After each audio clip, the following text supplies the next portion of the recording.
किसान भाइयों, धान में कल्लों को बढ़ाने के लिए किसान भाई कई तरीके अपनाते हैं। कई खादों का प्रयोग करते हैं, कई दवाइयों का प्रयोग भी करते हैं। किसान भाइयों, धान में कल्लों को बढ़ाने का आखिरी समय कौन सा होता है और वो कौन सा आखिरी खाद होता है जिसका प्रयोग करने से धान में कल्लों को बढ़ाया जा सके। किसान भाइयों, धान की रोपाई के बाद धान की फसल 20 से 40 दिन के जो मध्य की अवस्था में आती है, यह समय धान में फुटाव का होता है। अगर 40 दिन के बाद आप धान में खादों का प्रयोग करेंगे या कोई भी कार्य करेंगे कि धान में फुटाव आए, तो उसके बाद धान में फुटाव का समय नहीं होता है। इसलिए जो भी खाद या जो भी ज़रूरी काम, जो भी दवाई आप देना चाहते हैं, वो 20 से 40 दिन के बीच ही आपको देना होगी।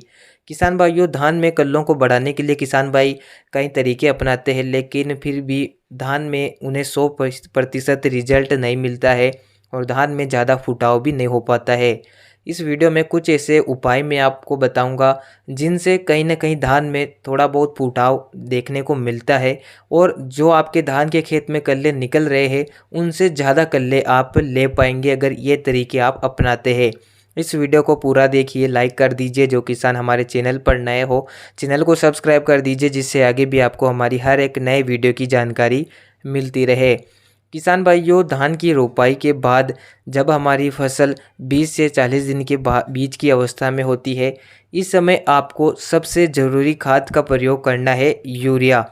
किसान भाइयों, धान की रोपाई के शुरुआती 12 दिन में ही अगर आपने जिंक सल्फेट या जिंक सल्फर या यूरिया का प्रयोग कर लिया है, तो भी यूरिया की दूसरी मात्रा आपको 20 से 40 दिन के बीच में देना है। यूरिया में मौजूद नाइट्रोजन पौधे की ग्रोथ को बढ़ाएगी, पौधे को हरा भरा बनाए रखेगी और जिससे जड़ों को मजबूती मिलेगी। तो ये काम और ये खाद आपको ज़रूर डालना है। इसके अलावा इस समय आपको एक स्प्रे करना है जिसमें NPK 1261 या NPK 19-19-19 का प्रयोग आप कर सकते हैं, जिससे आपके खेत में नाइट्रोजन फास्फोरस और पोटास दोनों ही खादों के माध्यम से इन तत्वों की पूर्ति हो जाती है। इन दोनों में से किसी एक खाद का प्रयोग आपको करना चाहिए। अगर आप इनका प्रयोग कर रहे हैं तो प्रति एकड़ 1 किलोग्राम मात्रा लेना चाहिए। इसके अलावा कई किसानों की समस्या आती है कि धान की जो फसल होती है वो शुरुआत में ग्रोथ नहीं करती है, पौधा पीला पड़ जाता है, फसल कमज़ोर नज़र आती है। इसके लिए आप धान में जब यूरिया दे रहे हैं तो यूरिया के साथ आप एक अच्छे कीटनाशक का प्रयोग ज़रूर करें। अच्छे कीटनाशक डालने से क्या होगा कि जड़ों में जो दीमक या सफ़ेद लटका अटैक होता है उससे हमारी फसल सुरक्षित रहेगी, फसल की जड़ें सुरक्षित रहेगी। इसके अलावा धान की फसल में तनाछेदक का अटैक भी नहीं होगा, फसल एकदम स्वस्थ रहेगी। अगर आप एक अच्छे कीटनाशक का प्रयोग करते हैं तो धान की जड़ें स्वस्थ रहेगी, जिससे फुटाव में सहायता होगी। धान के लिए सबसे बेस्ट कीटनाशक की जानकारी के लिए आपको हमारे चैनल पर वीडियो मिल जाएगा, जिसमें धान के लिए सबसे बेस्ट कीटनाशक की पूरी जानकारी दी गई है, उसको आप देख सकते हैं। इसके अलावा आपको पता होना चाहिए कि आपके खेत की मिट्टी किस प्रकार की है।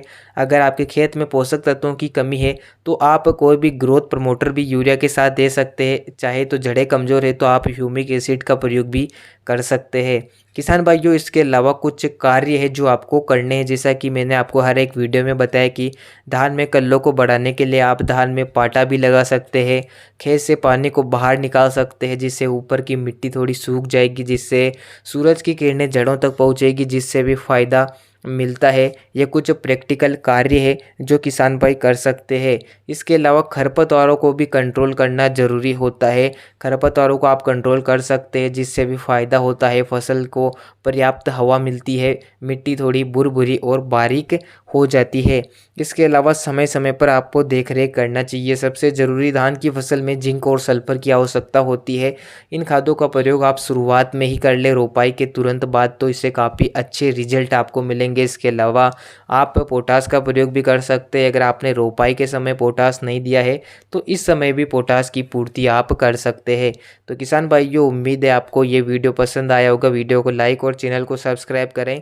धन्यवाद। जय किसान।